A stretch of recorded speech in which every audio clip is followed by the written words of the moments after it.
Welcome to this Delph Stack tutorial video. In today's tutorial, we will learn how to fix the Slack Webhook Invalid token error. This error usually happens when the webhook URL is incorrect, expired, deleted, or connected to the wrong Slack workspace. First, open your Slack app settings by going to api.slack.com and clicking your app name. From here, scroll down in the Features section and click Incoming Webhooks. Now check that you are using the correct webhook URL in your integration.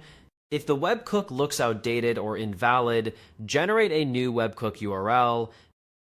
Copy the newly generated webhook and replace the old URL in your code or integration. After that, make sure the webhook belongs to the same Slack workspace and channel you are testing. If the issue still continues, reinstall the Slack app by going to Auth and Permissions, then clicking Reinstall to Workspace.